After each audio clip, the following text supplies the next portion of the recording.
Mango ಸೀಸನಲ್ಲಿ ಈ ಮಾವಿನಕಾಯಿ ತಂಬ್ಳಿನ ಮಾಡಿಲ್ಲ ಅಂದರೆ ತುಂಬಾ ಸಿಂಪಲ್ ಹಾಗೂ ಅಷ್ಟೇ ಟೇಸ್ಟಿಯಾದ ಒಂದು ರೆಸಿಪಿನ ಮಿಸ್ ಮಾಡ್ಕೊಂಡು ಹಾಗೆ. Hello everyone, welcome to Hegde's corner. ನಾನಿವತ್ತು ಮಾವಿನಕಾಯಿ ತಂಬ್ಳಿನ ಹೇಗೆ ಮಾಡೋದು ಅಂತ ನಿಮಗೆ ತೋರಿಸ್ತೀನಿ. ನಾನು ಈಗಾಗಲೇ ಸುಮಾರಷ್ಟು ವಿಧದ ತಂಬ್ಳಿ ರೆಸಿಪಿನ ನಿಮ್ಮ ಜೊತೆ ಶೇರ್ ಮಾಡ್ಕೊಂಡಿದ್ದೀನಿ. ಅವೆಲ್ಲ ತಂಬ್ಳಿ ರೆಸಿಪಿ ಲಿಂಕನ್ನು ಡಿಸ್ಕ್ರಿಪ್ಷನ್ ಬಾಕ್ಸಲ್ಲಿ ಹಾಕಿರ್ತೀನಿ, ಬೇಕಿದ್ರೆ ಚೆಕ್ ಮಾಡ್ಕೊಳ್ಳಿ. ಹಾಗೆಯೇ ಮಾವಿನಕಾಯಿ ತಂಬ್ಳಿ ಹೇಗೆ ಮಾಡೋದು ಅಂತ ತಿಳ್ಕೋಬೇಕು ಅಂದರೆ ವಿಡಿಯೋನ ಮಿಸ್ ಮಾಡದೆ ಕೊನೆ ತನಕ ನೋಡಿ. ಹಾಗೆಯೇ ನಮ್ಮ ಚಾನಲ್ನ ಫಸ್ಟ್ ಟೈಮ್ ನೋಡ್ತಿದ್ರೆ ಸಬ್ಸ್ಕ್ರೈಬ್ ಕೂಡ ಮಾಡ್ಕೊಳ್ಳಿ. ಈ ತಂಬ್ಳಿ ಮಾಡೋದಂತೂ ತುಂಬಾ ಸುಲಭ, ಏನೂ ಕಷ್ಟ ಇಲ್ಲ, 5 ನಿಮಿಷದಲ್ಲಿ ರೆಡಿ ಆಗಿಬಿಡುತ್ತೆ. ತುಂಬ ಕಡಿಮೆ ಟೈಮ್ ಇರುವಾಗ ರೈಸ್ಗೆ ಹಾಕೊಳ್ಳೋಕೆ ಏನು ಮಾಡೋದು ಅಂತ ಥಿಂಕ್ ಮಾಡ್ತಾ ಇರುವಾಗ ಈ ತಂಬ್ಳಿನ ಪಟಾಪಟ್ ಅಂತ ಮಾಡಿಬಿಡ್ಬೋದು. ಮೊದಲಿಗೆ ನಾನಿಲ್ಲಿ ಮಾವಿನಕಾಯಿನ ಸಿಪ್ಪೆ ತೆಗೆದುಬಿಟ್ಟು ಚಿಕ್ಕದಾಗಿ ಈ ಥರ ಕಟ್ ಮಾಡ್ಕೊಂಡಿದ್ದೀನಿ. ಅರ್ಧ ಕಪ್ ಆಗುವಷ್ಟು ಮಾವಿನಕಾಯಿ ಇದ್ದರೆ ಸಾಕು, ಇಡೀ ಮಾವಿನಕಾಯಿ ಏನು ಬೇಕಾಗಲ್ಲ. ಇವಾಗ ಒಂದು ಮಿಕ್ಸಿ ಜಾರ್ಗೆ ಅರ್ಧ ಕಪ್ ಆಗುವಷ್ಟು ತೆಂಗಿನ ತುರಿನ ತೊಗೊಂಡಿದ್ದೀನಿ.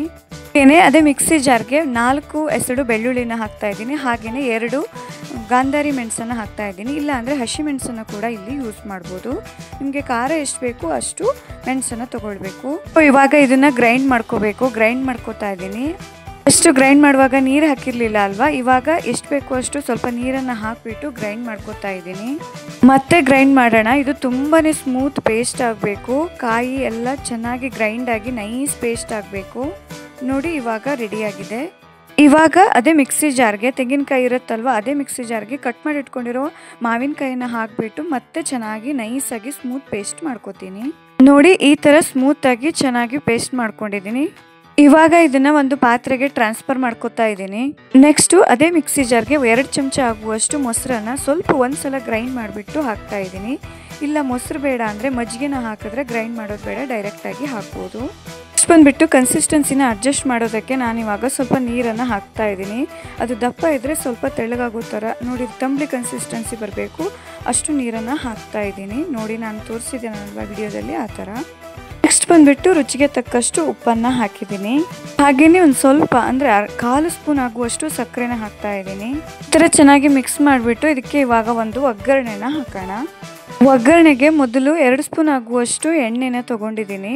ಎಣ್ಣೆ ಬಿಸಿ ಆದಮೇಲೆ 1 ಸ್ಪೂನ್ ಆಗುವಷ್ಟು ಸಾಸಿವೆ ಕಾಳನ್ನು ಹಾಕ್ತಾ ಇದ್ದೀನಿ. ಹಾಗೆಯೇ ಒಂದು ಒಣಮೆಣಸನ್ನು ಕಟ್ ಮಾಡಿ ಹಾಕಿದ್ದೀನಿ. ಇಷ್ಟೇ ಸಾಕು ಒಗ್ಗರಣೆಗೆ. ಆಲ್ರೆಡಿ ಬೆಳ್ಳುಳ್ಳಿನ ನಾವು ಗ್ರೈಂಡ್ ಮಾಡಿ ಹಾಕಿರೋದ್ರಿಂದ ಮತ್ತೆ ಇಂಗು ಏನು ಹಾಕೋದು ಬೇಡ. ಸೊ ಇಷ್ಟನ್ನು ಹಾಕಿಬಿಟ್ಟು ತಂಬ್ಳಿಗೆ ಹಾಕೋಣ. ಇವಾಗ ಇಷ್ಟೇ ಸಿಂಪಲ್ ರೆಸಿಪಿ. ಇಷ್ಟು ಮಾಡಿದರೆ ರುಚಿಯಾದ ಮಾವಿನಕಾಯಿ ತಂಬ್ಳಿ ಸವಿಯೋದಕ್ಕೆ ರೆಡಿ ಆಗುತ್ತೆ. ಅನ್ನದ ಜೊತೆಗೆ ಇದು ತುಂಬಾ ಟೇಸ್ಟಿಯಾದ ಕಾಂಬಿನೇಷನ್ ಅಂತ ಹೇಳ್ಬೋದು. ಇದಕ್ಕೆ ಬೆಳ್ಳುಳ್ಳಿ ಕೂಡ ಹಾಕಿರೋದ್ರಿಂದ ನಾವು ಇದರಲ್ಲಿ ಊಟ ಮಾಡೋದ್ರಿಂದ ನಮ್ಮ ಡೈಜೆಷನ್ ಕೂಡ ತುಂಬ ಚೆನ್ನಾಗಿ ಆಗುತ್ತೆ. ನೀವು ಕೂಡ ಒಮ್ಮೆ ಟ್ರೈ ಮಾಡಿ ನೋಡಿ ಈ ಥರ ತಂಬ್ಳಿನ, ತುಂಬ ಟೇಸ್ಟಿಯಾಗಿರುತ್ತೆ. ಹಾಗೆ ಈ ವಿಡಿಯೋ ನಿಮಗೆ ಇಷ್ಟ ಆದರೆ ವಿಡಿಯೋನ ಲೈಕ್ ಮಾಡಿ, ಶೇರ್ ಮಾಡಿ ಮತ್ತು ಸಬ್ಸ್ಕ್ರೈಬ್ ಮಾಡಿ. Thank you for watching the video. Okay, bye.